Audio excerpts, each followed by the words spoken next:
Make sure your name is spelled correctly. Pretty much everybody's come in with their name spelled, and I so appreciate that.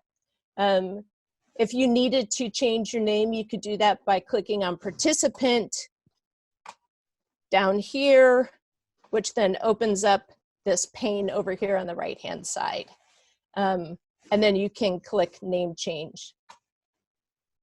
Also, I'm going to ask for this meeting that you raise your hand to be unmuted. So Susan is going to run that. And so just for this meeting, we're going to all get used to the technology. And if you don't mind raising your hand in order to be able to be unmuted, that would be wonderful. Is everybody okay with that? Give me your thumbs up. Yes, beautiful. Excellent. Okay. So we have our awesome technology supporter here. His name is Ray Outlaw.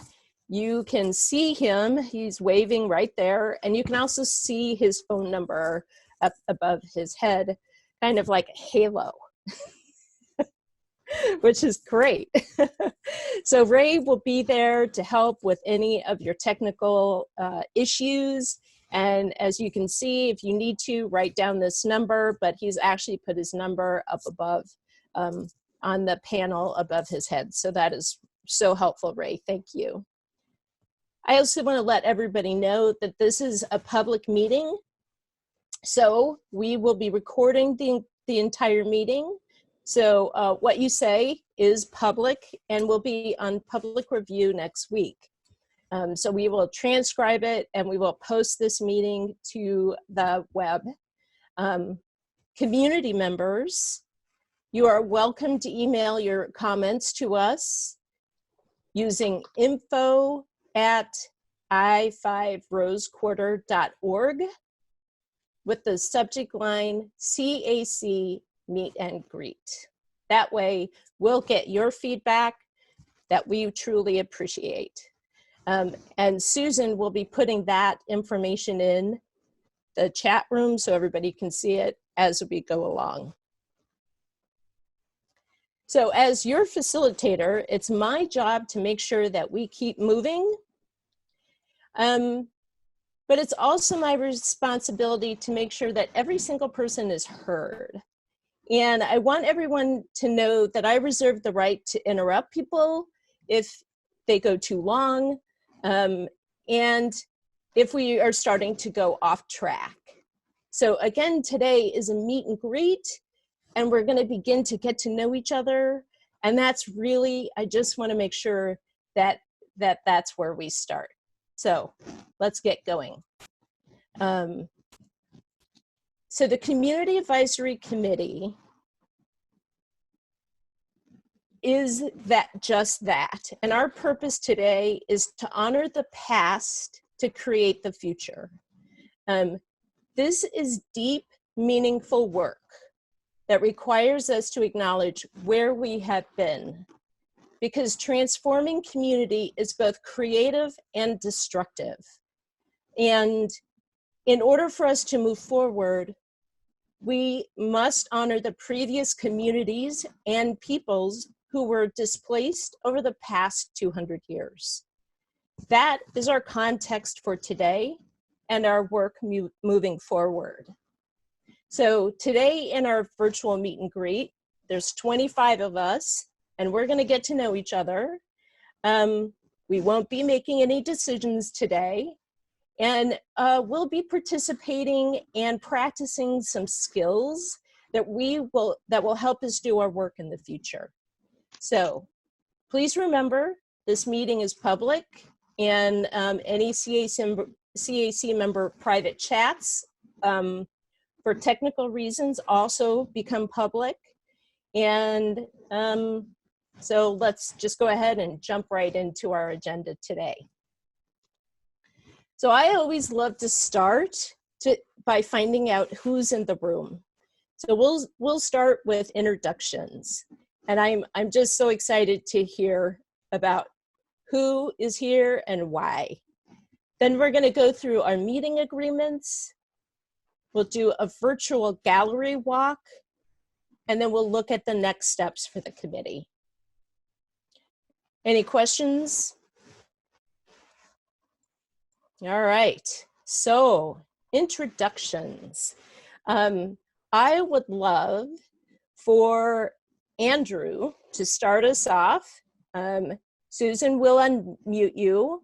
I'm going to ask for your name, the role that you are fulfilling. So you could be representing an organization, or you could be representing your own perspective, and the reason why you're participating on this committee.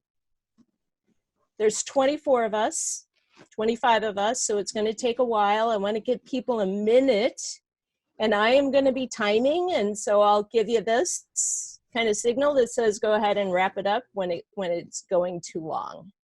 So I asked for brevity and clarity, and Susan, would you please unmute Andrew?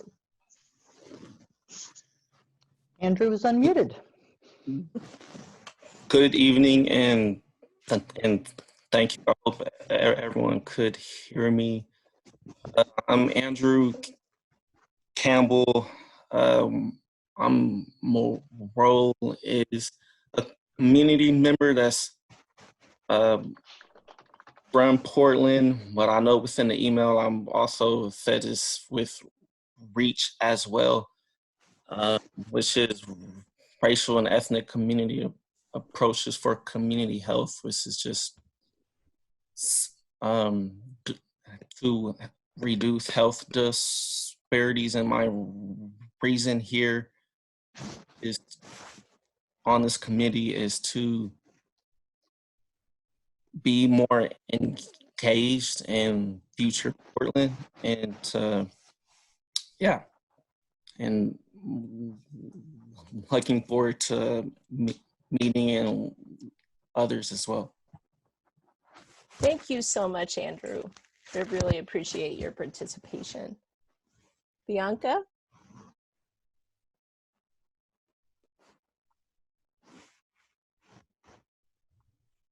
There we go. You're unmuted, Bianca. You can hear me? Yes. Great. Can't. Cool. Yeah, so my name is Bianca.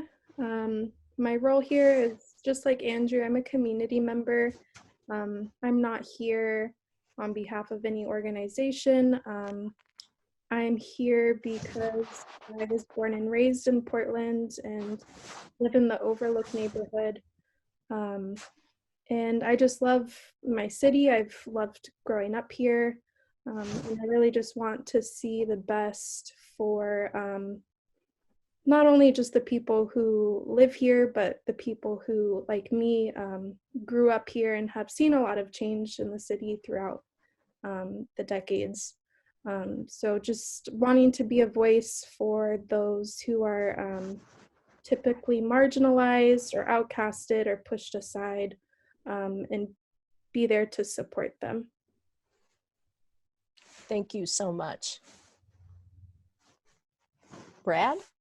Hi, I'm Brad Baker. I am a community member. I'm also on the Elliott Neighborhood Association, which is just north. Elliott Neighborhood is just north of the Rose Quarter. Yeah, and I'm here just to kind of lend the neighborhood's voice to try to see the best outcome with this project and set Portland up for success. And happy to be involved. Thank you so much. Wonderful. Brett?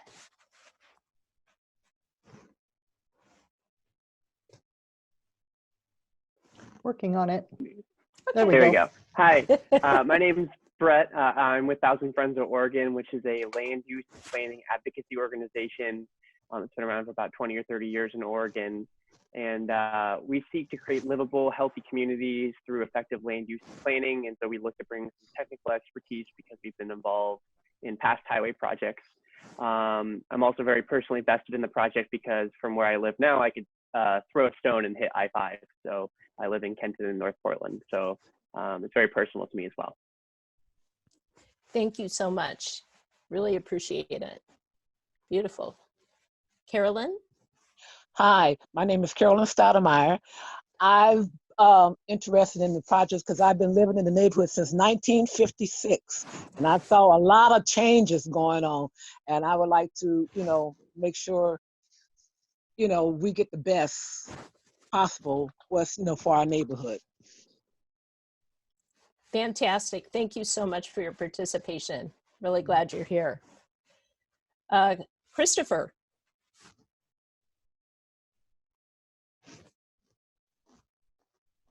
Hi, yeah, my name's Chris O'Connor. I've lived in the area around Fremont and Northeast Portland for about 16, 20 to 20 years, depending on how you count it. I'm interested in helping out. I commute through that area around the Rose Quarter every day, by foot, car, bus, all sorts of ways over the years. So I feel pretty connected to that area, and I want to see what happens to it and want to have a voice on it.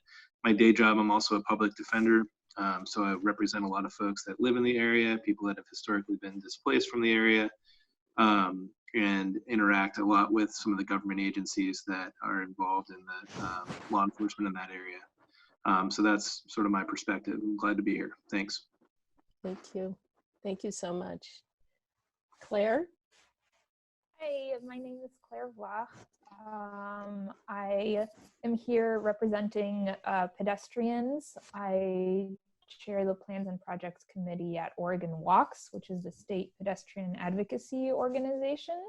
And the reason I'm here is to make sure that all the non-highway pieces of the projects, the streets and everything surrounding there are done right for the people who aren't driving, the people who are going to be walking and biking and taking transit through the area. Wonderful. Thank you so much, Claire. Thank you for being here. Fantastic. Cleo? Cleo is not on, I don't believe. Okay. Clint?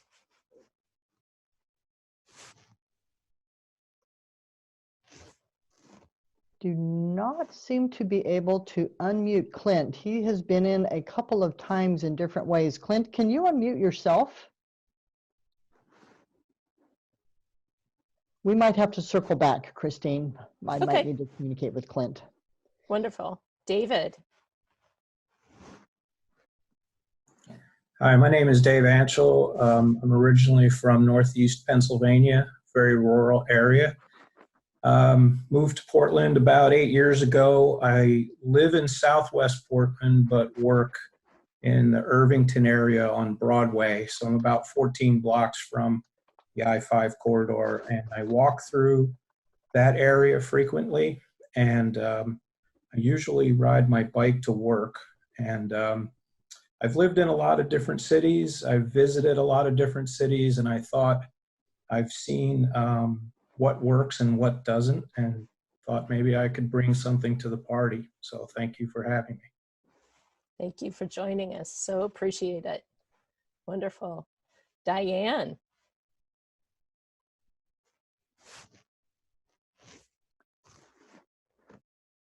Trying to unmute Diane, so we may need to, again, circle back. Oh, nope, I think we've got Diane unmuted now. Can you hear me? Yes.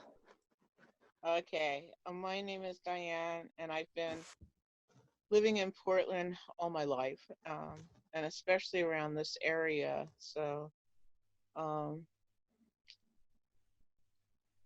so I've just been interested in what's going on around this area, and wanted to, be able to help voice an opinion on, what's going on in this area. Because I've seen so much change, from the hospital down there that used to be to, there was a hotel down there. People used to live down there, so it's been a lot of changes, so I just wanted to make sure that we're going in the right direction. I see on MLK where a lot of things they keep doing the same thing over and over again. They tear out those dividers and put them back in. They tear them out and put them back in. Makes no sense, you know, to keep repeating the same things. Anyway, so yeah, that's my opinion. You know, I want to see that if we're going to do something, it's for the better of the community, and you know that it's going to be something that's lasting and not going to be tore up in a few more years. Thank you so much for that. Really appreciate your participation. Thank you. Jasmine? Hello, everyone. My name is Jasmine Davey. I am, excuse me, I am a resident of the Boise neighborhood in North Portland. I've lived here for 5.5 years. And like so many people have already said, I've seen a lot of the change that this area has undergone. And I would to be a part of having a say in what happens, and to also be a voice for those who have not been able to participate in the process in the past. By day, I work at the Urban League of Portland, which is a service organization based in North Portland, right on Russell and Williams. And through working there, it taught me a lot about the history of North Portland and all of the change and the various differences from what North Portland used to be and look like and to what it is today, and how those changes have really impacted the progression of this city. And so I want to, in my role now as a community member, get to have a say and to help spread the voice of those who have not been able to in the past. And also I'm an avid bike commuter and public transit user. So all of the changes of this project would be something that would impact me as well. Thank you. Thank you so much, Jasmine. We're glad you're here. Jenny? So neither Jenny nor John are here, and I am endeavoring to, there we go, unmute Liz. Beautiful. My name is Liz Folder-Branch. It sounds strange with my plugs in. Can you put your microphone up close to your mouth? Thank you. Can you hear me now? Yes, yes, Okay. thank you. My earphones were echoing in my ear, so it was a little loud, so I had to pull it out of one. My name is Liz Folder-Branch. I am a second-generation Oregonian. I was raised in the Boise neighborhood, and actually as part of the displacement years ago in the 50s because of Emmanuel Hospital. And I'm just interested in what's going to be done in that area, how it really is going to honor those that lived in that community in one sense, but then also benefit the people that are living there now. That's it. Wonderful, Liz. Thank you so much for joining us. Natasha? Christine, Natasha is I don't believe is in unless we do have someone that's in on a phone number without a name. Is that Natasha? All right. So now I'm trying to unmute Liv, and I believe I have Liv unmuted now. Wonderful. Yeah, can you hear me? Mm-hmm. Hi, I'm Liv. I'm here representing the student perspective. I'm a junior at Franklin High School in Southeast. I've lived in Portland my whole life, and like all throughout my schooling years, we've learned about like historical inequities that have happened in Northeast specifically. And I just think the student perspective in this project is really important, as like the Tubman kids are really affected and will be affected by this. And also I'm just interested in this project like through an environmental perspective. Thank you so much for your participation. I really appreciate it. Mm-hmm. Let's see. I I just unmuted Pastor Brown. Wonderful, thank you. Good evening, everyone.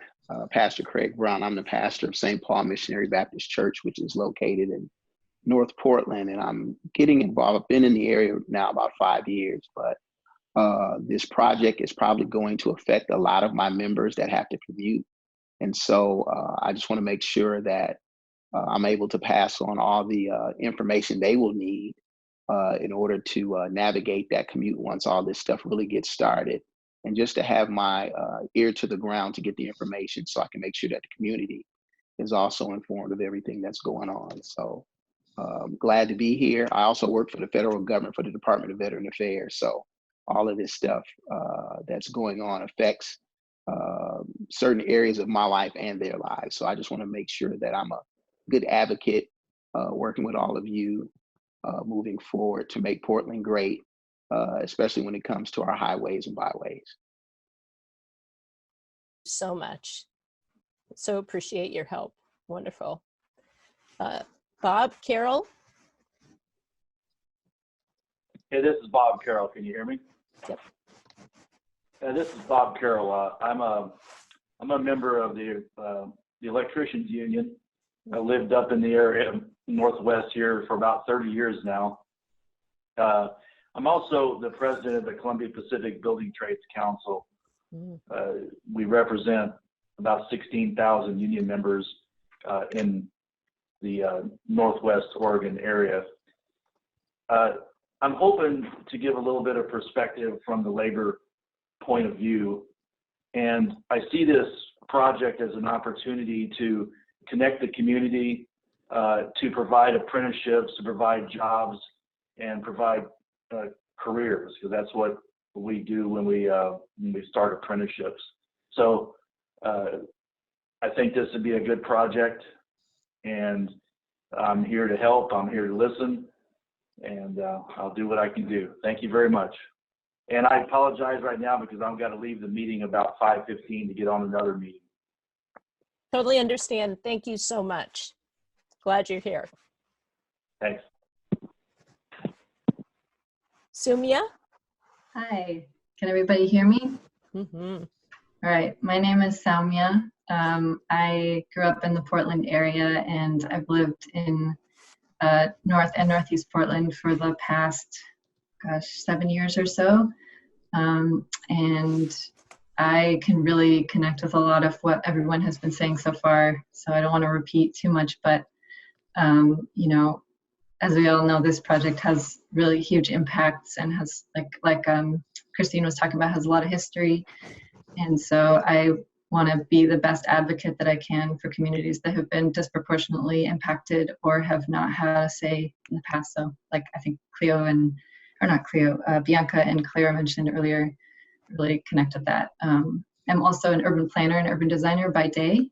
So I hope that I can bring some of that experience, limited as it is, to bear to help just think through how the design of the project can have the best outcomes for particularly vulnerable roadway users, including pedestrians and cyclists and transit users. So that's me, and I'm really looking forward to working with you guys. Thank you so much. Thank you. Christine, Sean is not here, but we can move on to Steve. Fabulous.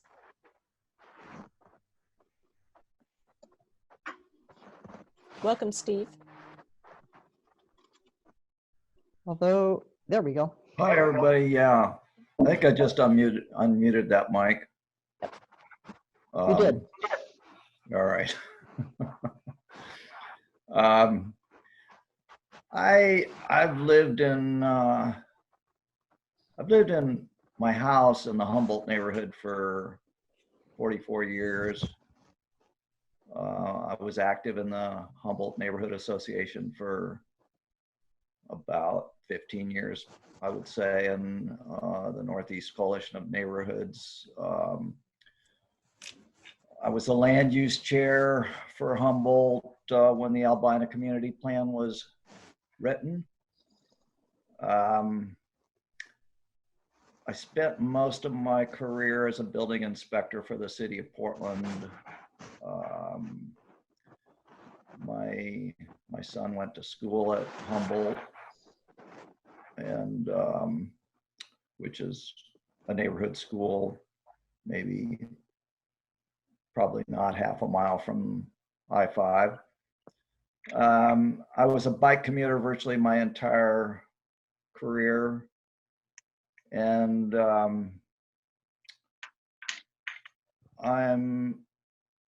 I will say that I'm a strong skeptic about freeways. So I think I'll leave it at that. I'll be really interested to see what comes out of this committee. Thank you so much. Thank you for being here. Really appreciate it. Tristan. Hi there, everybody. I'm Tristan. I use he/her pronouns. I'm here representing Bus Riders Unite. So I'm here representing transit-dependent people, and I'm gonna be focused on offering my perspective on making sure that projects like this are making the most use of our limited urban right-of-way, and prioritizing the most efficient and safest forms of transportation, such as walking, taking transit, which are also in line with reducing vehicle miles traveled and disincentivizing single occupancy vehicles as a way to combat climate change, air quality issues, unsafe streets, all that kind of stuff. So. Thank you. Thank you all so much. Pardon me, Christine. Clint, I believe we have him able to be unmuted, and so we had to hop over him. So let me see if I can get him unmuted. Great. We also have someone who is just dialed in, and maybe that, oh, there, okay, I just got Clint unmuted, and then I have a number here without a name, and if whoever that is, actually, they're probably not online, except, so go ahead with Clint, and then we may circle back to this unidentified phone number. Great. Apologies for the problems earlier. I think this is my fourth video call today, so like many of you are probably working virtually a lot more than my computer and my batteries are used to. But anyhow, I am an employee of Portland State University. I'm the Transportation Options Manager. I essentially advocate and represent the 26,000 students and roughly 4,000 employees and facilitate getting them to and from campus each day. So the uses are pretty mixed. We have a large percentage of transit users, the largest percentage. And then, a large percentage of folks that walk to campus, carpool to campus, ride their bikes to campus. So about as varied as it gets. I also am the son of two young boys that will hopefully in the near future attend school just adjacent to the project over there at Harriet Tubman. So I think they are looking forward to getting there, and we're looking forward to having them there, but we would also like to make sure that we have the best possible facility and I guess among other things, air quality there at the school for them. So I appreciate the opportunity to be here with everybody today and with everybody for the project. Thank you. Thank you. Thank you so much. Who is our person joining by phone? This is Cleo Davis. Very good. Welcome. Welcome. Thank you. Thank you. Can you tell us? Yes.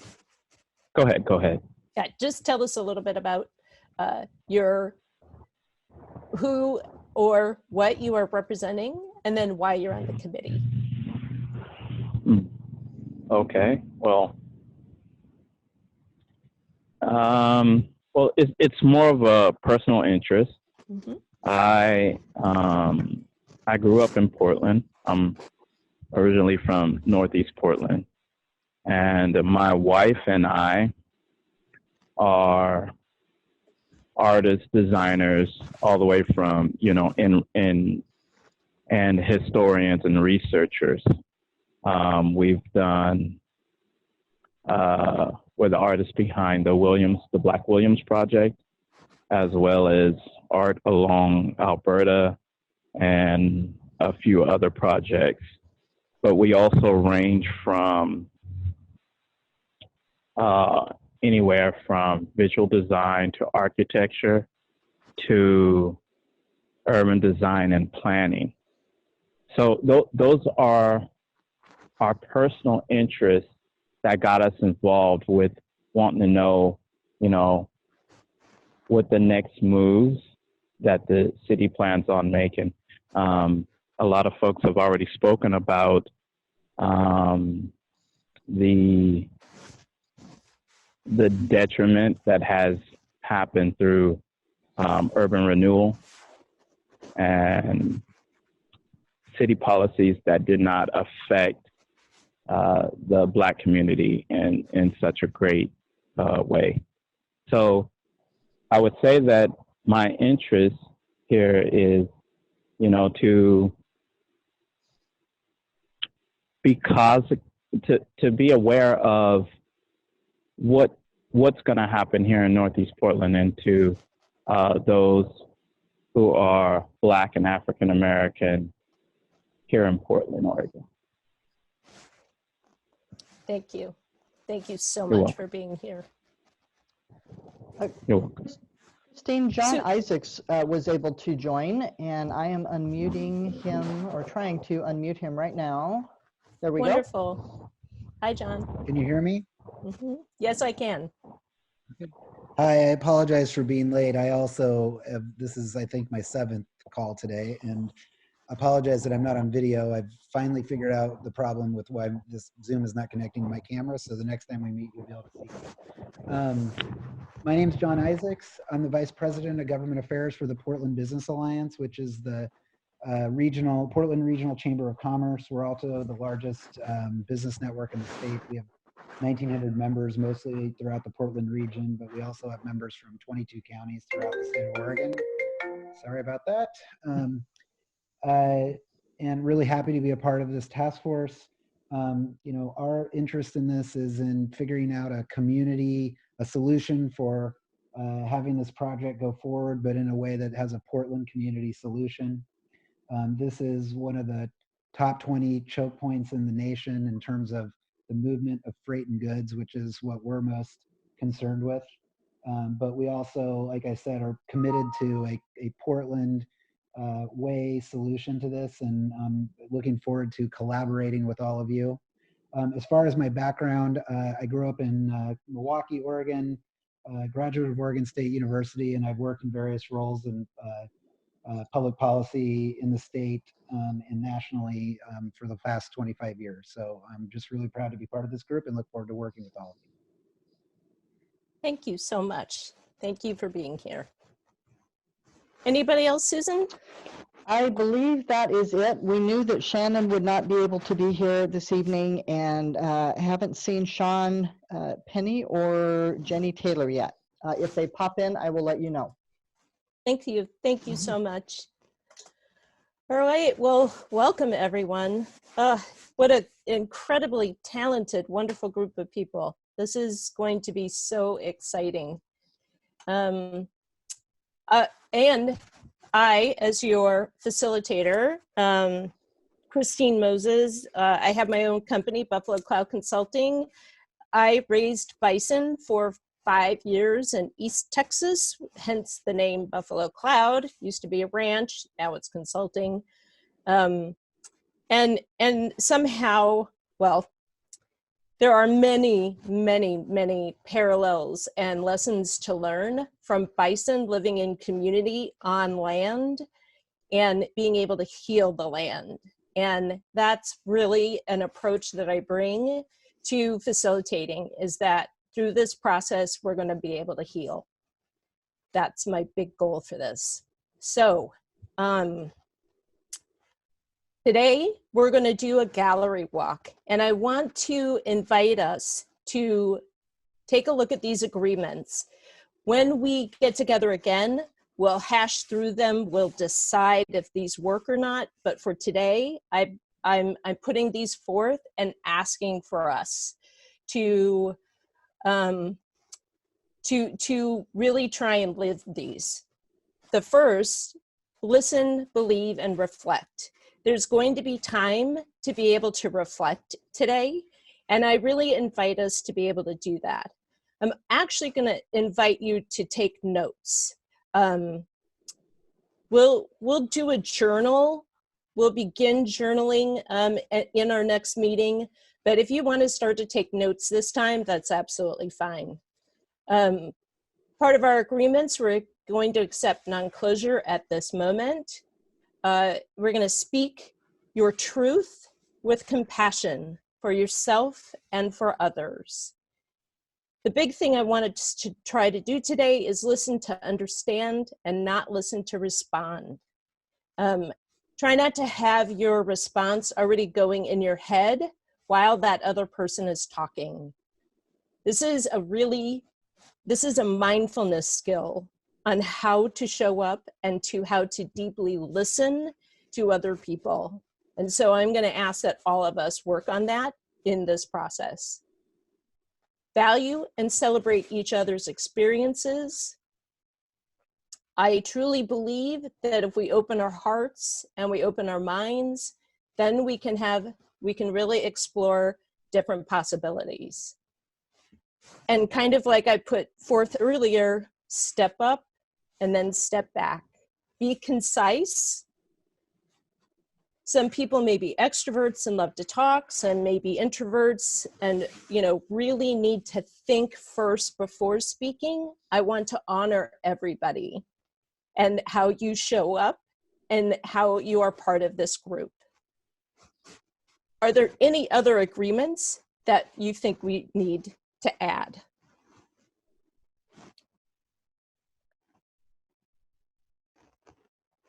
Okay, I think we're good. So can I see a thumbs up from everyone? I really want to see everybody put their thumbs up so we agree to these. Thank you. Thank you. Very good. Also, Susan, if you don't mind, if people are having technical issues, can you put raised, information in the chat? Yes, I will do that again, and I am keeping an eye out for any raised hands. If people want to be unmuted, I'm happy to take care of that, but I will enter that message again. Beautiful. Thank you. Okay. Yeah, this is exciting.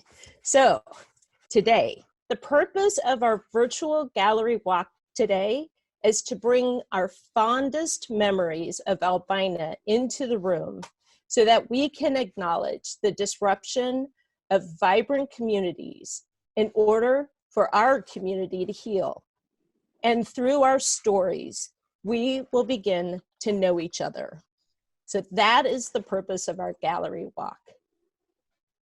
We will see 11 different slides representing more than 200 years worth of maps and photos of the Albina neighborhood. Great-great-grandparents, great-grandparents, grandparents, siblings, cousins, aunts, uncles, extended family, and friends all lived here.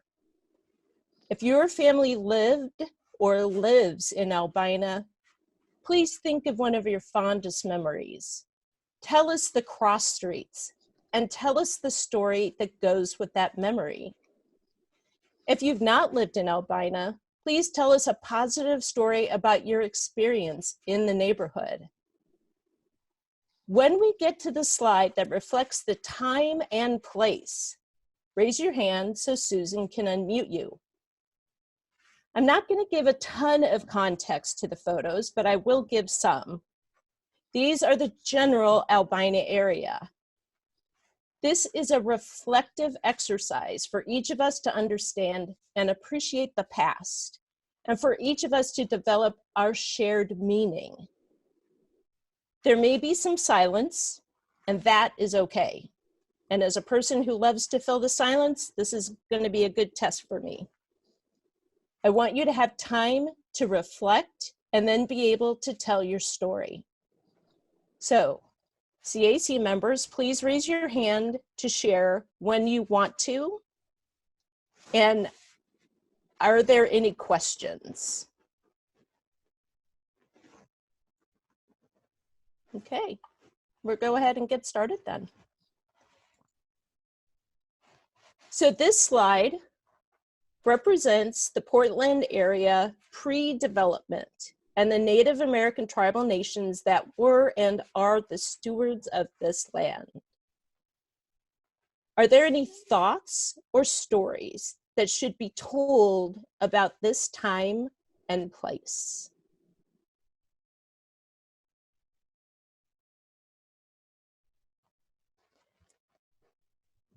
And if we move through the slides and you want to come back, you'll just let me know that you want to come back.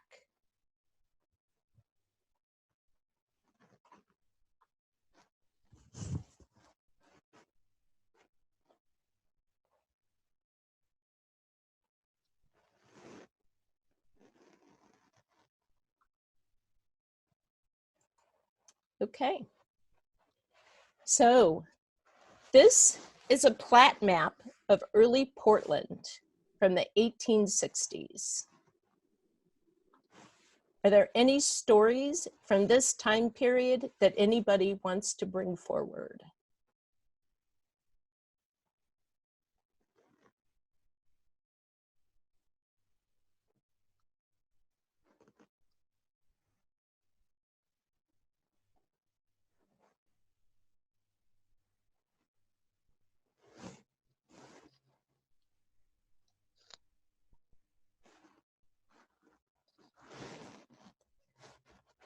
From the 1870s, this is a view of Portland from the east side toward Portland Heights at Sullivan's Gulch.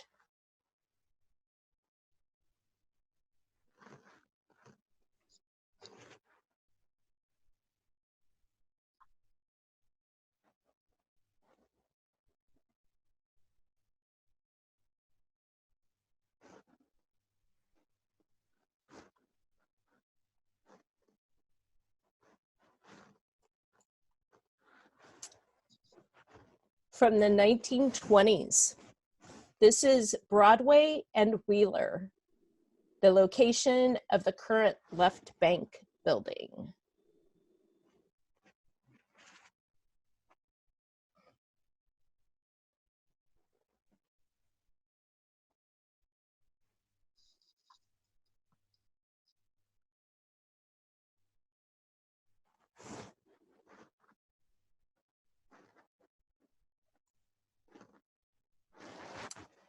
In the 1930s, Broadway and Larrabee looking northeast up Broadway.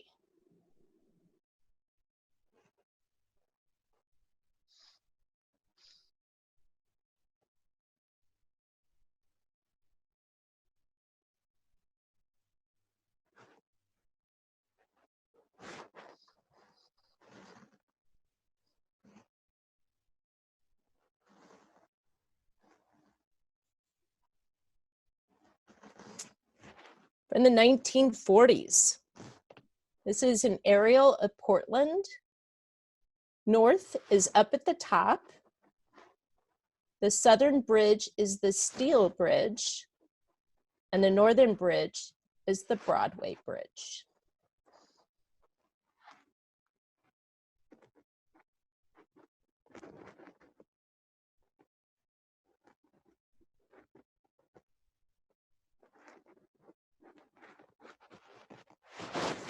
Any thoughts or reflections?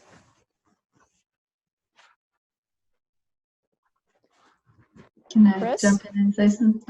Oh. Yeah. Well, I think Chris raised his hand. And then Soumya, you can go next. Yeah, that picture reminds me of the ice storm. Can't remember how long ago it was. I had to walk downtown to get to work. I think I went over the Broadway one way and back over the Steel the other way. And just seeing that map right there makes me realize that the neighborhood probably used to be a lot more walkable, a lot more accessible. if you did not travel by car. That plus the previous picture makes me realize how much of that area around there is just sort of devastated by these endless seas of concrete and buildings on Lower Broadway there, where it's very anti-human to even just walk down there. It's a long way to walk, and it's hard to get around to you got to go a long way to get across certain things like the river and the highway. So that really just jumped out at me with seeing that map. Thank you. Shalmia? Okay. I couldn't figure out how to raise my hand, so I. That's okay. I was just going to say that from the very first slide up until this point, to me, it represents a sort of a time when there was a lot more balance and harmony with climate, the environment, and human relationship to the environment. And we're getting really close to the era where that starts to disintegrate a little bit with the addition of massive freeways. But that everything that people love about Portland today, a lot of it originated from this walkable sort of era of streets and the natural environment that underlies all of it. Thank you. Thank you for that. Hello, can you hear me? Yes, yes, I can, Liz. Thank you. I couldn't figure out how to raise my hand either. And I'm sorry, I have sort of a scratchy throat. I don't know why. But I kind of knew or heard little stories about the tribes coming down to, because most of the celebrations were at the water, and to have their powwows at the water front, both Willamette and Columbia, depending on which tribe it was. And the names have been altered and changed. So the one that sticks in my mind is my mom telling me about the Multnomah coming down to have powwows in the city or in Portland. And they used to come every year. And she thought that was just like one of the greatest celebrations. So as you went through the 20s, well, not the 20s, the 30s and the 40s, and what I think about, it was a much more walkable neighborhood. I know that people used to go to work. My grandfather worked for the railroad, so he would walk to work. And everybody would either take the Steel or take the Broadway Bridge. And even sometimes if they were further north, the St. John's Bridge, to get to work or to get down to the factories on the water, depending on where they worked, or the mills. There were a couple mills down there, but I mostly know more about the railroad people, not so much about the people that worked in the factories. Thank you for that. Thank you for that context. So appreciate that. Anyone else have comments?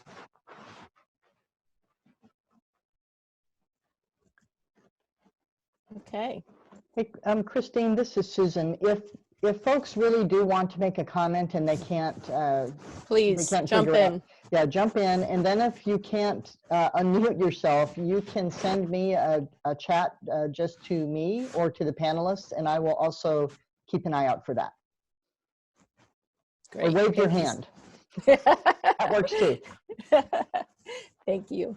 Thank you for that. All right, 1950, aerial of Portland. North is to the right. The Willamette River is on the left in the background. Any thoughts? Fond memories?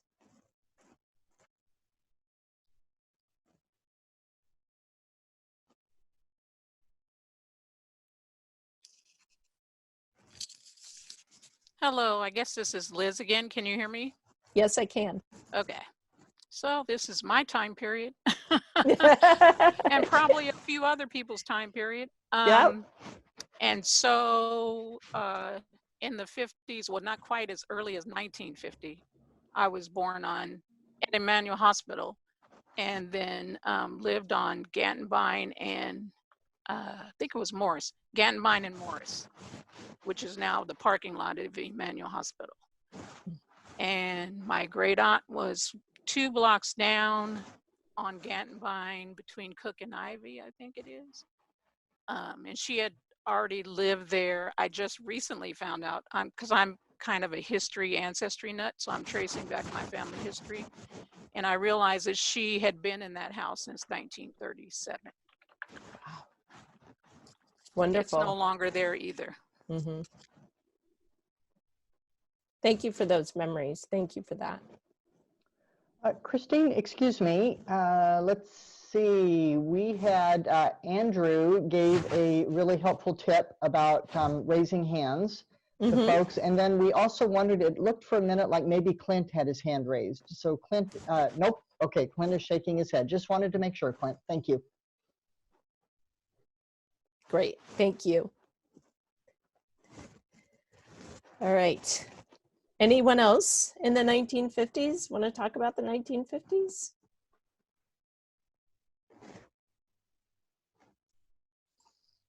'60s. Construction of I-5 in the trenched area on the left. North is to the left.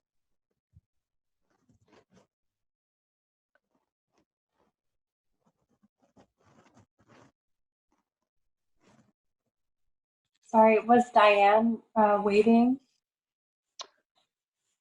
Let me unmute Diane. Diane? Wonderful. Hi, yeah, this was quite a mess at that time. As you can see, it looks pretty messed up there. A lot of building, a lot of different things were going on. That was crazy. And I'm not sure, but I think the Morrison Bridge or something was coming in and hooking up with the I-84 and stuff.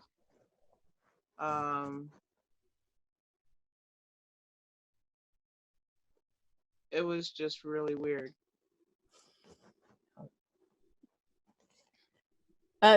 Did you have family that lived in this area? My dad used to go back and forth across that bridge a lot. Well, the Broadway bridge a lot, and they were doing a lot of work, you know. It was just really crazy. It seems like they were trying to connect I-5 and the 84 and everything together at that time, and trying to build another bridge across the river.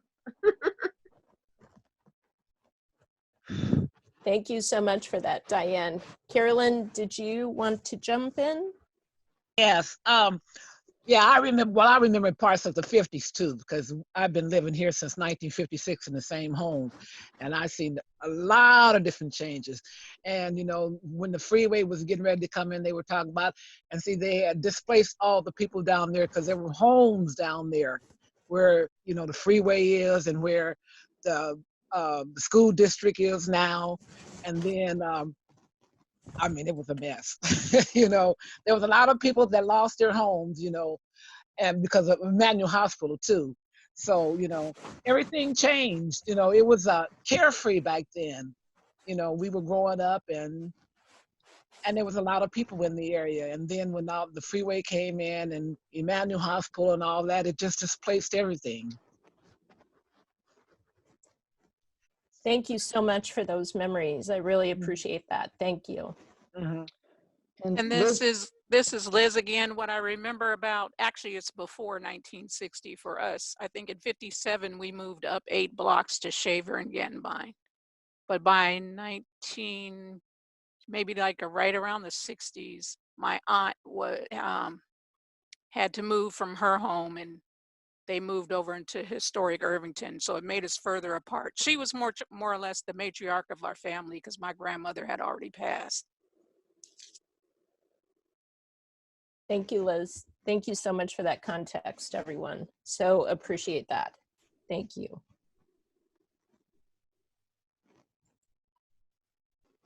1970s. This is I-5 looking north. Bridges from the bottom to the top are Wheeler, Williams, Broadway, Vancouver, and Flint. Any comments, memories?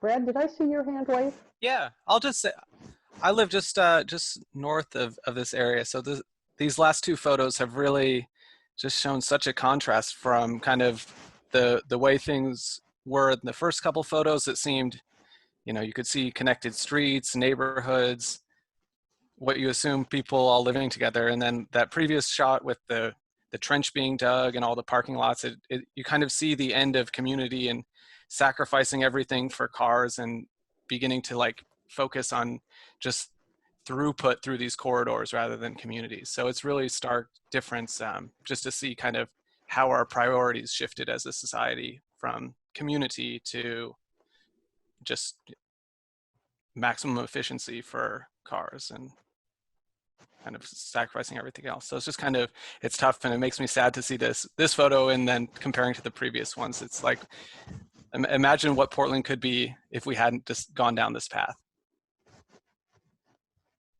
Thank you for your observations, Brad. Appreciate that. It looked for a minute like, Andrew, that you were wanting to speak. If you do want to, please unmute. Otherwise, I can unmute you.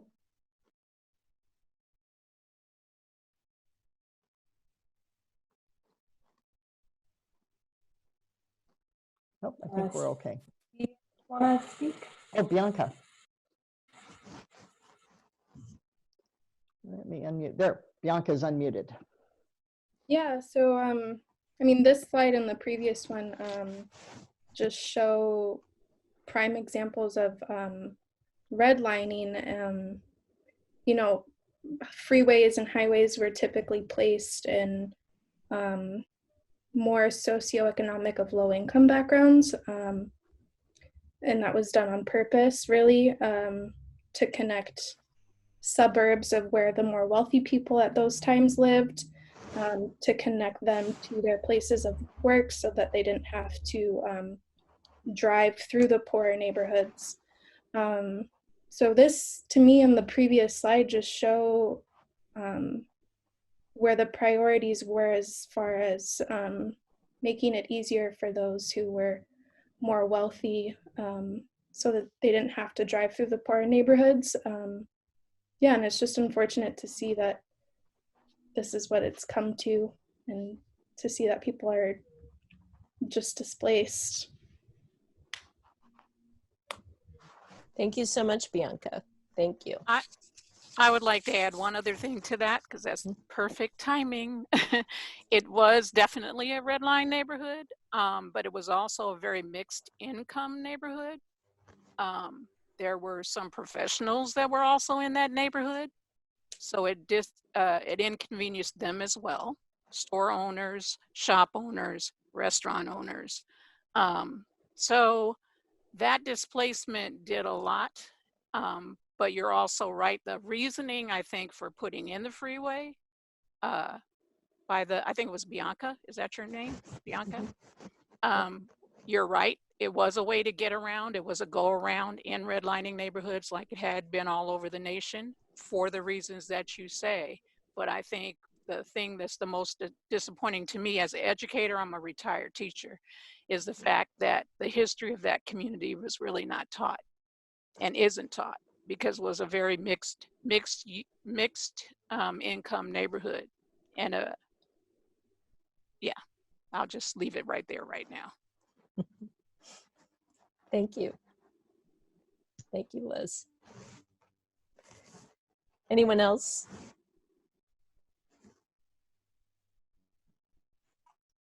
All right, 1980s. Construction at the convention center.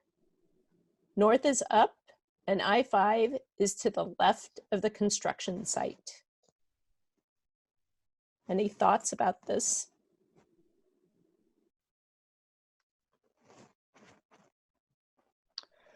It looks like Steve had his hand up for a minute. Steve, I'm going to unmute you if I can. Steve and then Liz. Okay. Steve, go ahead. Well, thanks. Yeah, I actually had my hand up before on Sorry those about prior that. slides. The slide of I-5 from the 1970s and the prior one when it was being built in the 1960s. But this is plenty evocative as well. Part of my response to those previous slides was I was looking through some of the material on this project that ODOT had put up on their website, and it showed that they're planning on removing that Flint Avenue bridge, and that took me by surprise because I used it as a bike commuting route all the time when I was going to work. And on the prior slide to that, where they were ditching the freeway and there was a bridge over the freeway, go back. Yeah, that one right there. I mean, that freeway, that bridge that's going over the freeway site there, I mean, I thought maybe that was Flint Avenue. But at any rate, we can see what a huge impact this all had on the neighborhood and how, well, I'm just going to say how destructive it was in the doing of it. And it's not hard to imagine how disruptive this new project that ODOT's proposed and that we're here to respond to and help plan and make it the best it can be.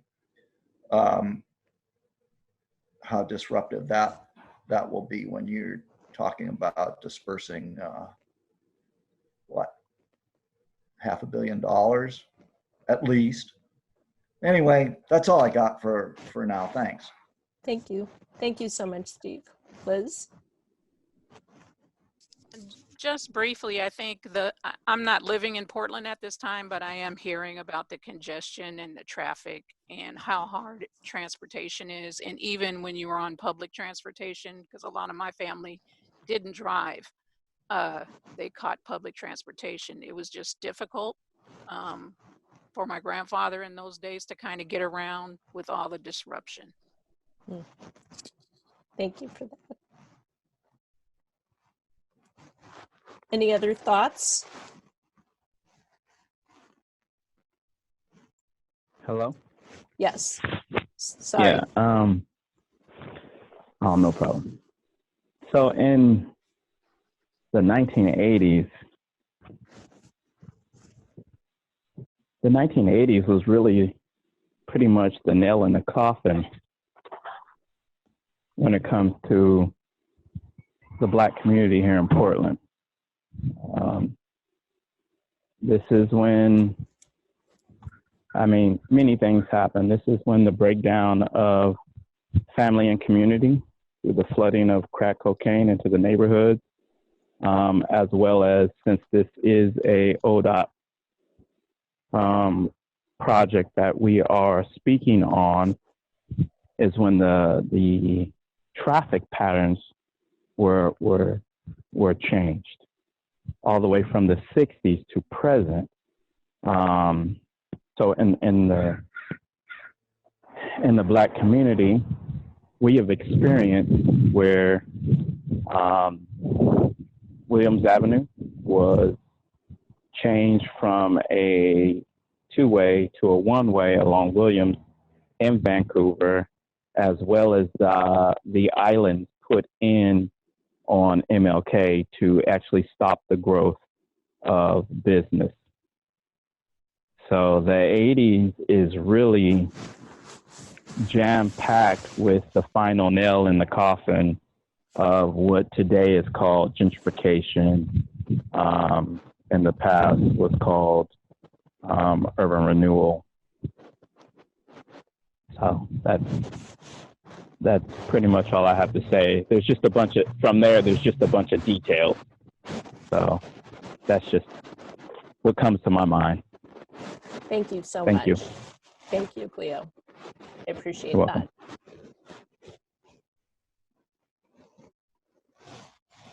All right. And then this is our final slide through our gallery walk. North is up.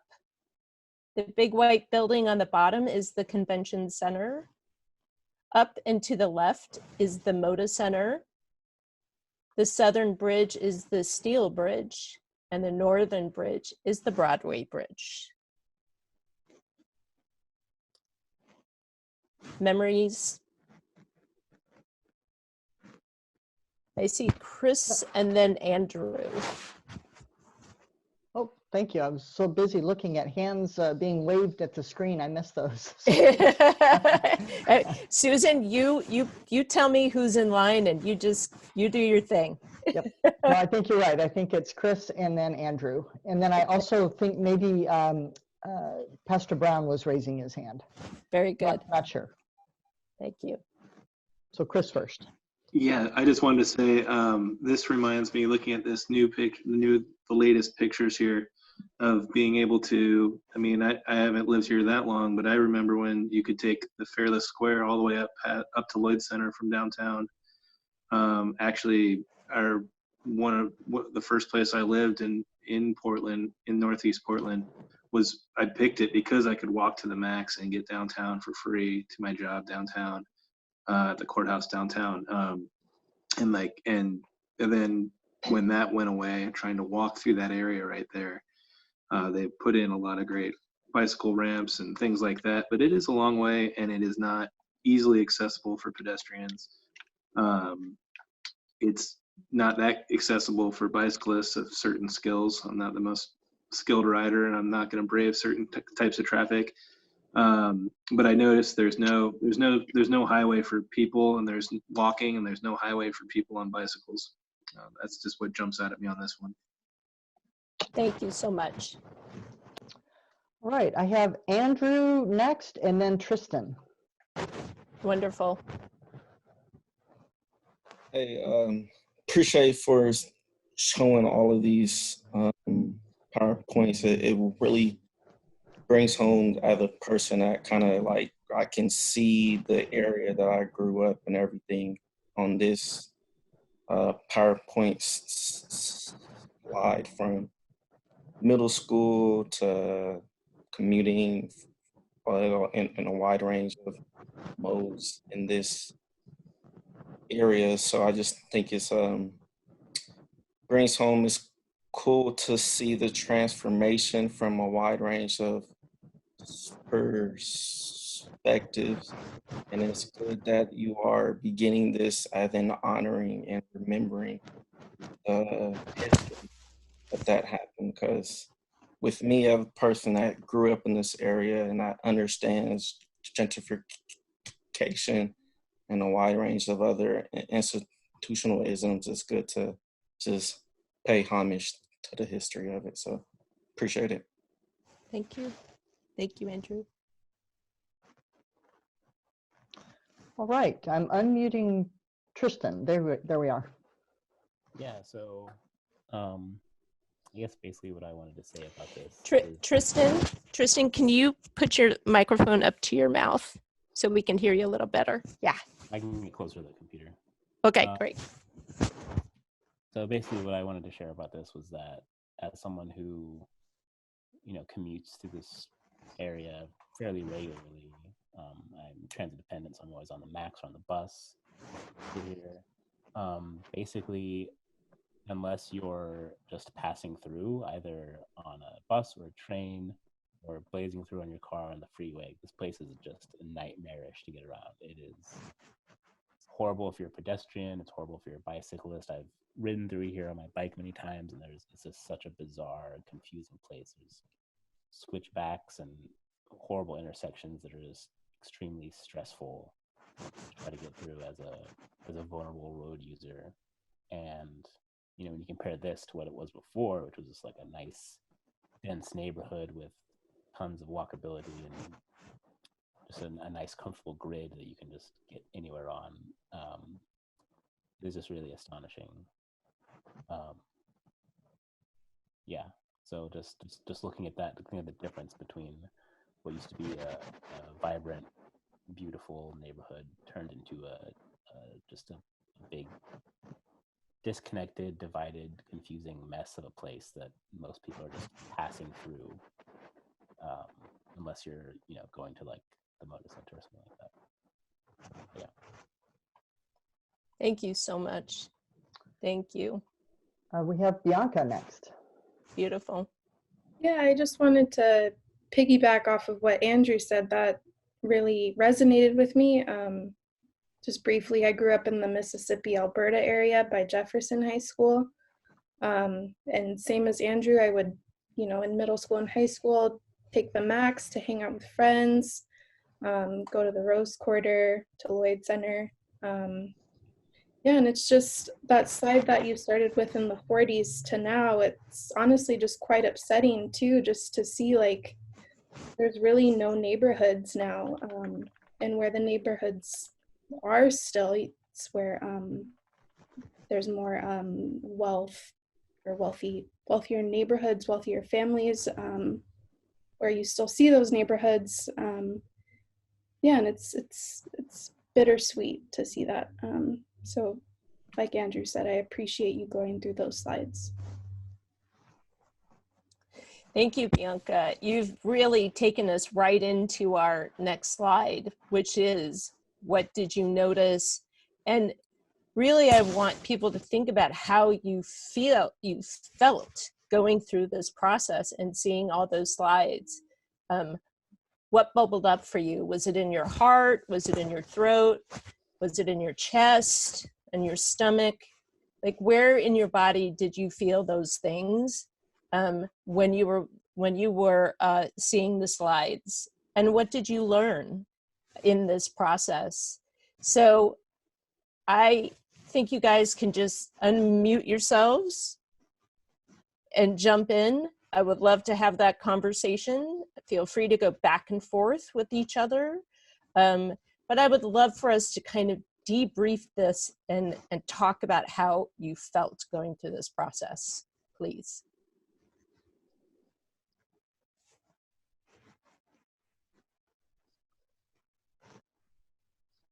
So I give everybody free reign and nobody wants to take it. Oh, I think Liz hopped in. Oh, and Pastor Brown.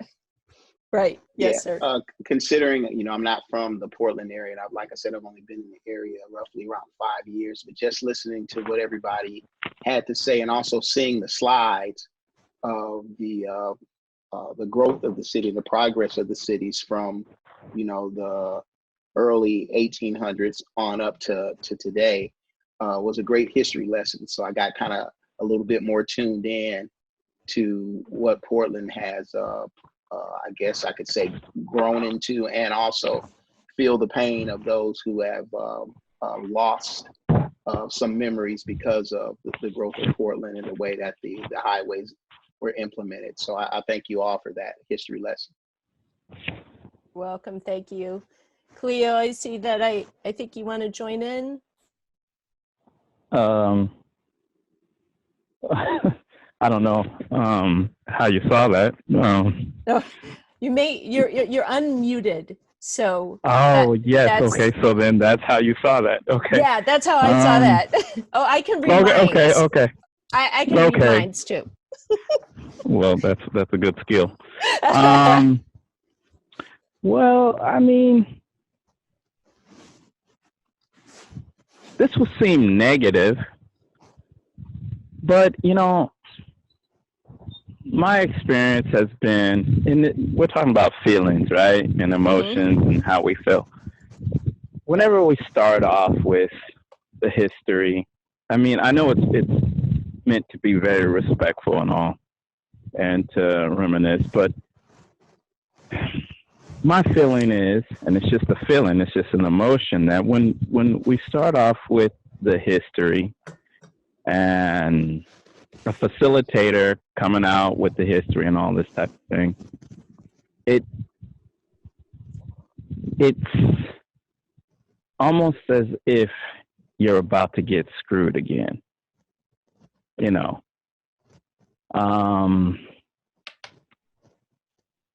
And I'm not saying that we shouldn't, but that's just the feelings, is that we go over these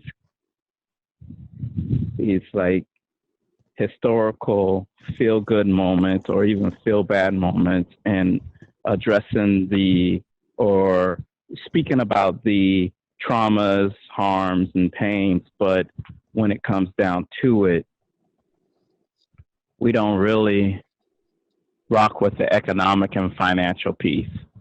So that's all that came to my mind, is like, kind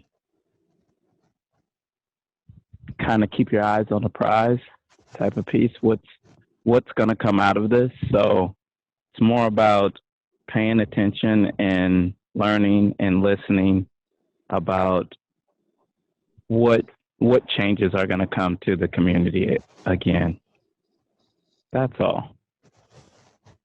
Thank you so much. You're welcome. Yeah, I just kind of want to jump on that same feeling. It feels like, you know, the photos felt like we lost something. It was kind of like how Portland had something, these neighborhoods, these people, this community, we had something, and it was taken away for the projects that we saw. And we all know like what we're all here for with this project. And it seems like, you know, how does recognizing the mistakes we've made, how does that connect with like the future of this area, which we know is to kind of double down on the same things we've done. So it just feels like, you know, okay, we've made these mistakes, but then we're going to move forward with continuing to make them. So it just seems, yeah, it just feels like an inner conflict for me. Thank you. This is Liz. And so for me, there's another writer. She writes for the New York Times, and she wrote she was the spearhead of the 1619 project. And I think for me, when I talk about the history, because I do this a lot, I used to do a 3rd grade tour for kids in Portland about the Black community. But I'm cynical now, you know what I mean? So every time somebody comes to me with a piece about, oh, we want to know your history, it's like, and we give the history, then nothing really comes of it. Nothing really changes. And if it does change, it generally changes for the worst. And I don't want to be negative about it either, but that's the feeling sometimes, particularly when people present and want to know the history up front. And, you know, you have this really nice conversation about, ooh, how cool was the history? But then the neighborhood is still gone and things are still desolate. And, you know, I don't know. Thank you so much. Thank you for bringing that forward. Thank you for bringing that forward. Yep. I can't raise my hand. This is my video's not working. This is John Isaacs. Can I take a turn, or I'm just raising my hand verbally? Hi, John. You're fine. Go right ahead. Okay. Thank you. I just didn't want to interrupt anyone or jump. So for me, there's a lot of you know, just personal experience with it. I have my own personal experience throughout my life in this area. I have my childhood life. You know, when I grew up going to the Coliseum and then to the Rose Garden as a Portland Trailblazers fan, right? Without knowing any of this history, right? I was just a child growing up here, and so you see that history and you realize, wow, how ignorant you were when you were going through those experiences. But then in my professional adult life, I worked there. I worked at Portland Public Schools for 4 years. I led the enrollment balancing efforts there. And as part of that, we went on the Portland Fair Housing Tour, in which I was first taught this history. And I also experienced the everyday experience of the planning failures and decisions that were made in the past in this area, because it there is no neighborhood there. There's no connectivity. It's congested all day. It's not a healthy place to be working. I can tell you multiple people who work at PPS frequently experience health issues related to air quality. And so, it reflected on that, and then reflected on my own experience having gone on that fair housing tour twice. And so I'm an optimistic person. It's just in my nature. So I try to take that and say, okay, here we are. We have an opportunity to learn from this history and perhaps make progress in a different way. And that's how I'm going to embrace this opportunity to serve with everyone here. And, try to listen to that thing we always hear of, we need to, those who don't learn from history are destined to repeat it. And we have a chance here to not do that. So thank you. Thank you, John. Thank you so much. I think Claire was trying to get in earlier. Yes. So one of the things that I felt going back to this question is grateful to hear all the stories from folks who live in and whose families lived in this neighborhood, because I haven't heard a lot of that, I guess, personally in the past. So it was, thank you for sharing that.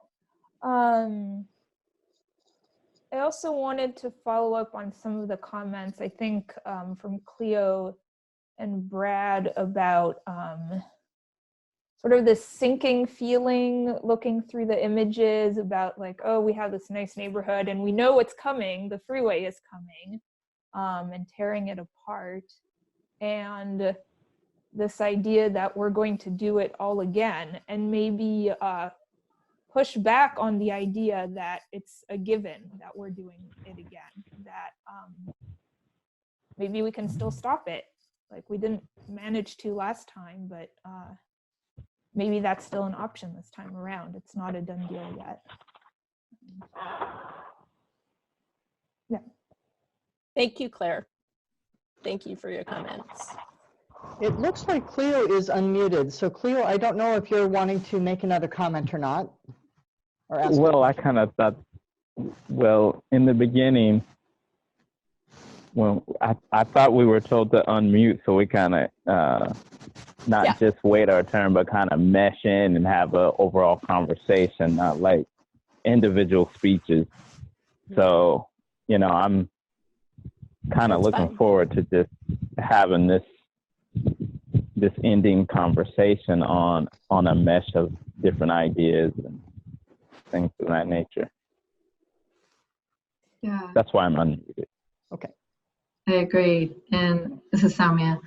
And what people have just been saying, the last couple of comments really reminds me of the albino vision process and a lot of what, the comments that came out of that in the previous phase of this project, that it's not enough just to listen and to repeat. And it's important to do that, but then what is the meaningful sort of meaningful healing and doing right by what was done wrong in the past. And I really hope that this is an opportunity for us to really meaningfully address those wrongs. So I have hope. And similarly feel really grateful to be in the same virtual room with everybody and hear everybody's stories and experiences related to the history of the place. Because yeah, like a lot of you guys, I assume when this was happening, I wasn't born, or I was a kid, and so it's really grateful to hear from everybody. I'm hoping that we will be able to bring a little more, because Portland is an artsy town, and we are a town that loves to have nature around us. So if we can incorporate more nature, trees, flowers, things like that into this, I think it would bring it into a more homey, kind of more accessible, more environmentally free kind of impact, because like instead of just bringing cement into it, bringing all this construction, if they're going to bring construction, bring in plants, bring in trees, bring in things that are going to kind of keep this down, and bring in pathways where people can walk and stuff, and where bikes are accessible. Make it pretty. Thank you, Diane. Yes. Thank you so much. You know, if we're going to do it, we might as well do it right, you know? We have to do, if we're going to do something like this, make it pleasant, you know, not something that's just all going to be cement, all going to be emissions, you know, that nobody can breathe and stuff. Bring in some trees and stuff to help keep that stuff down, you know? All that kind of thing. We have to think ahead.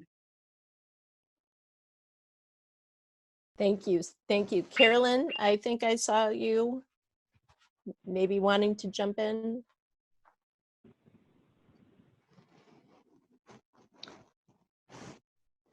Anyone else? Can you hear me? Mm-hmm. Yes, I can, Carolyn. Yes, I can. I did for a second. Try again to unmute yourself. There you go. Am I okay? There's very few houses in this neighborhood now because they're putting up all of these apartment buildings. And my thought is, where are they going to go with the freeway? You know, what are they going to take out? You know, because they're going to have to take out something to, you know, to put the freeway, you know, to enlarge the freeway. And then that means they'll be taking out all the, you know, businesses down below, and then the rest of the houses and the school too, you know, because I stay across the street from Harriet Tubman, you know, and where are they gonna go? You know, because as it is now, there's no place to park in your own neighborhood because all the apartment buildings is going up, you know, and everything. So I don't know. I'm kind of, you know, I have mixed feelings about it. Like I say, I've been here, you know, we've been in this same place since 1956 and seen so many different changes, you know, and some, I don't think they were that good, the changes, because it displaced a lot of people. It displaced a lot of people. And, you know, this neighborhood used to be called Albina, and now they're calling it Elliott, you know, but it used to be called Albina neighborhood. And then all of a sudden now it's Elliott. I don't know. You know, I have mixed feelings about it. Thank you, Carolyn. Thank you so much. Christine, it looks like Andrew and Chris have their hands raised, so I'm happy to unmute Andrew first and then Chris. Great, thank you. Oh, Andrew, hold on a minute. We had you unmuted and then you muted up again. I think I'm unmuted. There you go. Yeah, cool. So yeah, with the whole feelings, it's like, you know, I feel all emotions, but kind of going off of what Cleo was mentioning, as in when we view the PowerPoint, we kind of do see how history repeats itself. And it's hopeful, and I'm just a hopeful, optimistic person too, is that hopefully that the institutional systems, as in ODOT, can not repeat the same approaches that they did for certain outcomes that they did that happened in the past. And for a person like this project really hits home with me on a personal level, just due to so many family generational influence within that area. But kind of going off what this current question is as well, is like, I feel like hopefully this time that we had chatting and getting to know each other going forward really influence a different approach to get a good, vibrant community outcome, and really have a true influence on the overall project. And Wonderful. that's all I have to say, so appreciate it. Thank you. Thank you so much, Andrew. We have Chris, who had his hand up earlier, and Chris. Yes, I wanted to say that participating in this, watching those slides and listening to everybody's comments, I want to just, it kind of reminded me and made me think, hey, I bet there was people back during those other changes that had their own thoughts and inputs.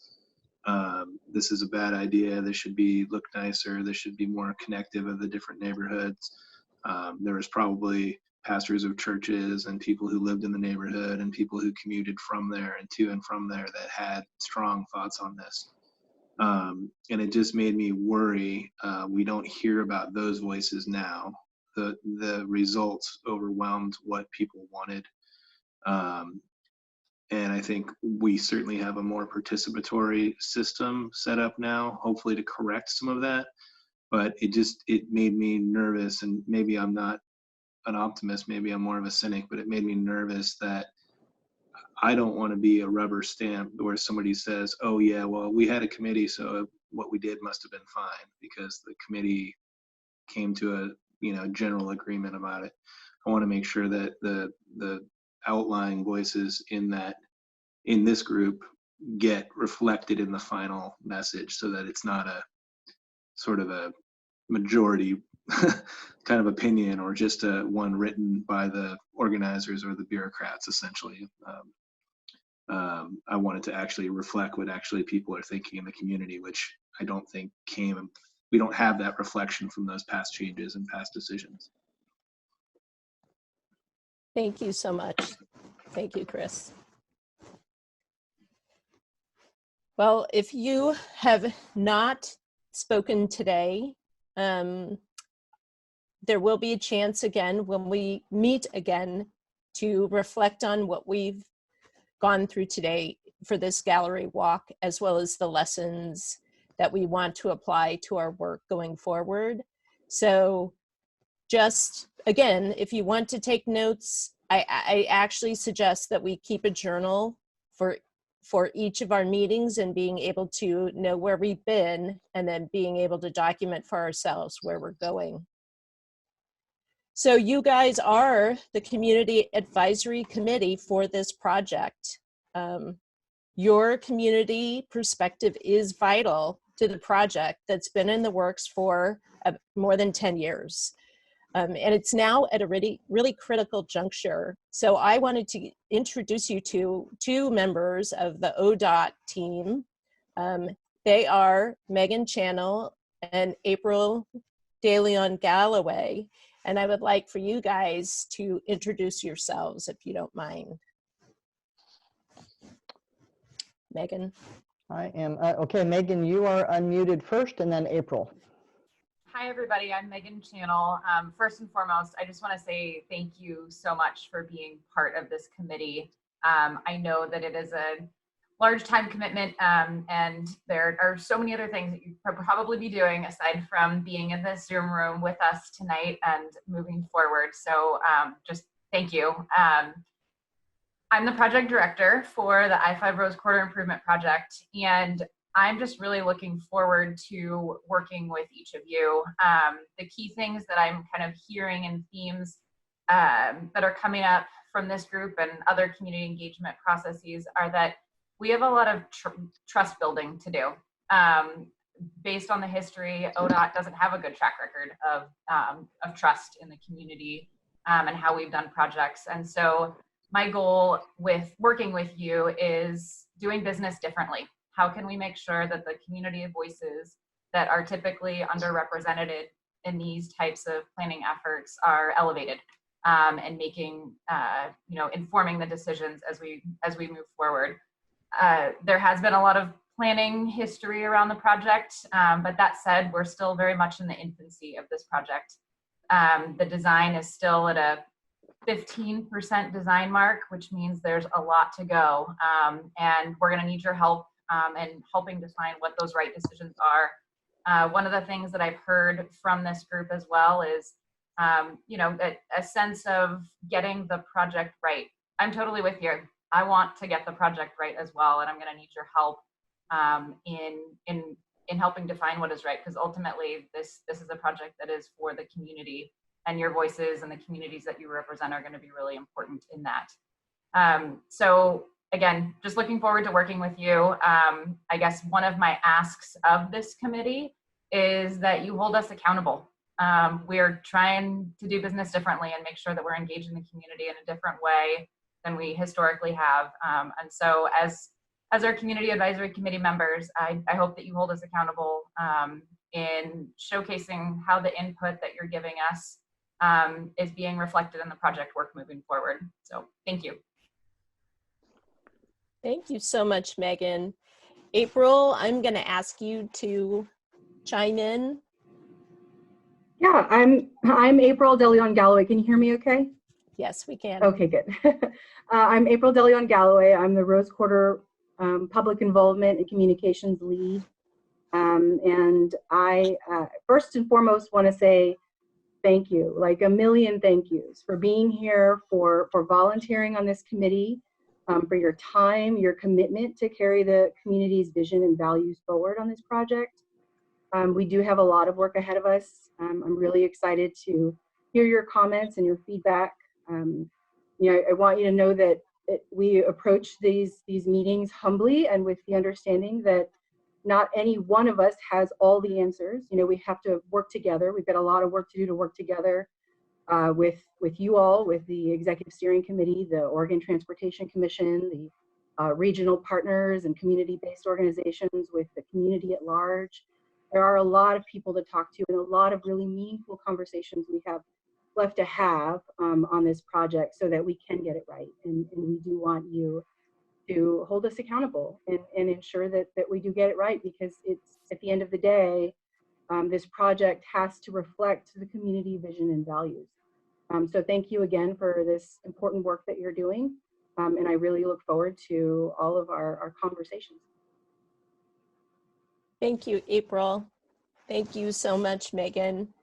Megan, I'm going to put you on the spot here, and I'm going to ask you to walk us through this really high-level overview of this slide and just kind of let us know where we are in this process, if you don't mind. Sure. Yeah, so the slide that you see on the screen is kind of in the same spirit of acknowledging the history. This is a bit of the planning history. And I think a bit of the, you know, ways in which the prior projects that were proposed in this area weren't getting it right. So starting in the 80s, there were some proposals on the table to look at how to improve or address the congestion and safety on I-5. That was with the Greeley-Banfield project that added a number of new through lanes to I-5, different interchange configurations were contemplated, and it would have resulted in the displacement of more homes and businesses in the area, and that just wasn't a palatable project and wasn't right for the community. So over the years, went back to the drawing board, and most significantly in 2010 and 2012, ODOT partnered up with the city of Portland to look at transportation investments in concert with land use, so that we weren't working kind of in a transportation silo, nor was the land use vision for this area working in a silo. And so we partnered up looking at the northeast quadrant plan that the city had envisioned from a land use perspective, and then the I-5 Broadway-Weidler facility plan, which was on the ODOT side. So sort of two plans, one process, looked through a number of different design options to help us get to really where we are today. And so I'm happy to answer questions kind of as we get into the details of the project in our first formal meeting, but just wanted to share this just kind of as a primer of there's been a number of planning efforts over the past decades to get us to where we are today. And that doesn't mean that, you know, I guess that shows that in some of those cases we weren't getting it right. So our intent in working with you as we move forward in this venture is help us get it right for this particular phase. So thank you. Thank you so much, Megan. Really appreciate that. So At our next meeting, we'll review our charter for this committee. We'll create the working agreements and the guiding principles and begin the work that we're tasked to do. You will receive lots and lots and lots of information, and I've already had one request to have it in a paper form versus, in an electronic form. So I will ask you how you want to receive your information and make sure that we deliver it the best way possible. We're always going to have an opportunity to build relationships and to come in and check in and to begin to really understand each other's perspectives and get to know each other. So I just want to let you know that that will always be part of what we're doing. More on our next steps, the Oregon Transportation Commission will be talking about the Rose Quarter project at their April 2nd meeting. OTC meeting will live stream the project, and you can see the link here. All of this information will be on our website, and it is on ODOT's website, but if you want to, you can take a screenshot of this. If you want to submit public comments before the meeting, here is the link also to be able to do that. And I do have one question for the group. What is the best way for us to schedule our next meeting? Any suggestions for ways of doing that so we can ensure that everybody can participate? Any thoughts? You can raise your hand or you can just unmute yourself.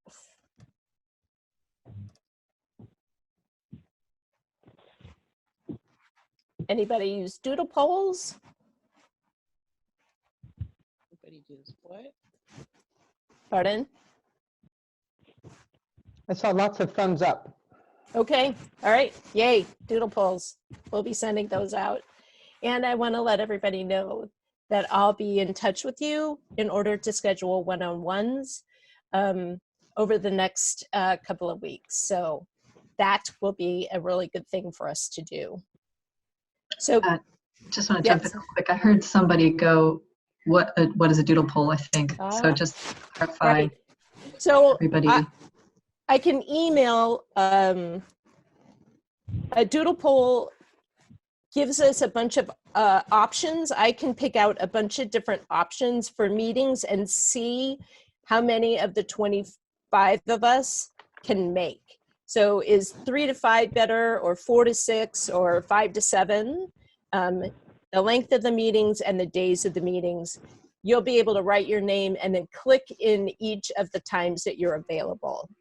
So then we'll be able to we'll have a better consensus and a better understanding of when the next meeting can happen for the most people. Christine Megan had her hand up. By email? Oh, pardon me. Yes, it's by email. I would send it out by email.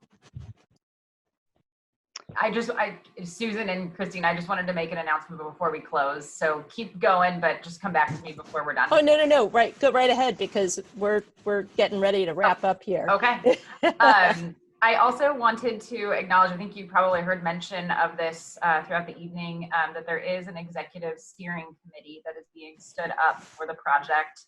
And so that will include electeds, leaders from the different regional and local and state agencies around the project area, as well as some members from community-based organizations in Northeast. And so that the work that you're doing as part of the Community Advisory Committee will be informing that group as well as the project team. So just wanted you to know that. I know that will come up in your first formal meeting, and Christine can explain more of that, but wanted to just kind of give that as a primer.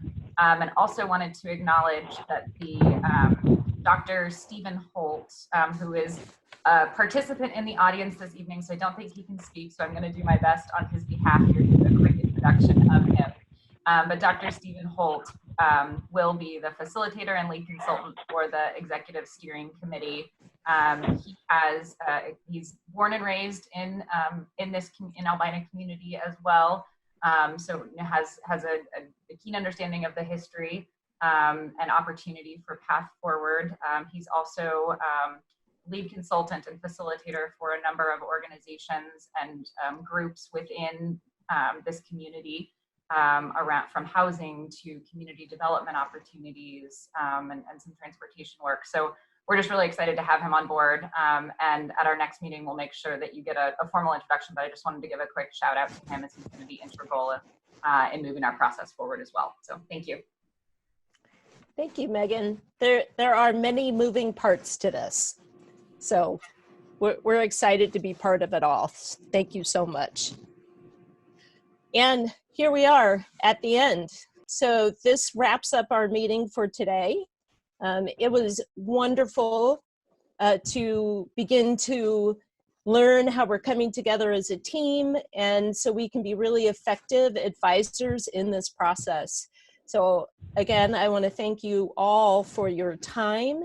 And can I ask you a quick question before we close, please? Yes. So there was, this is a real quick question. There was mention of accountability.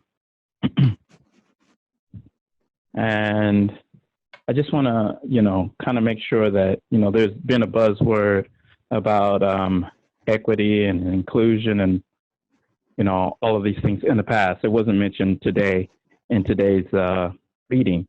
But so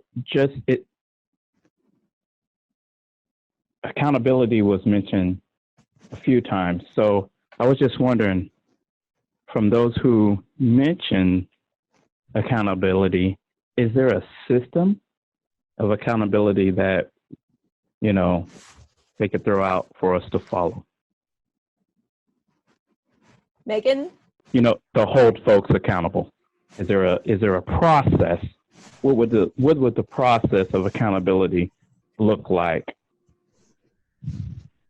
And I'll mute myself. Sure. Thanks for the question, Cleo. I think that standing up this committee is part of the process of accountability, as well as with the executive steering committee that's to come.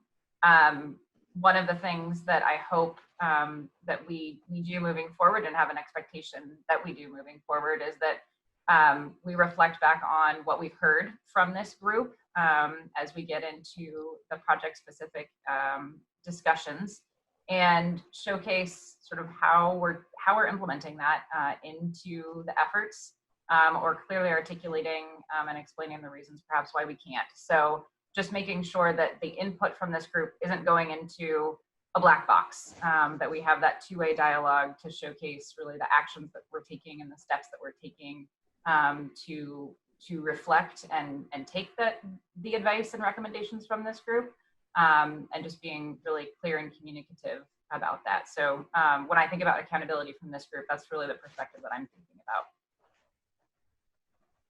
Thank you so much. Okay. Thank you. Thank you, Cleo, for that question. Thank you very much. All right.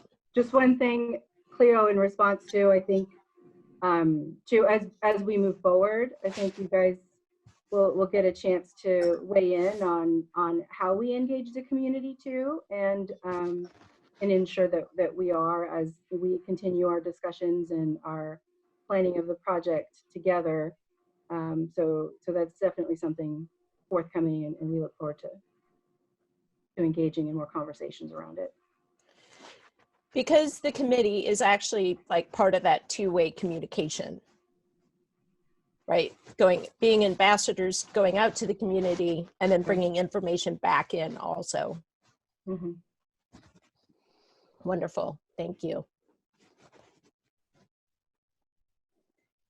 All right, this is it, very good. Thank you so much again for everyone being here this evening. If you have any questions, please feel free to drop me an email, and also to put forth your ideas into the info@i5rosequarter.org.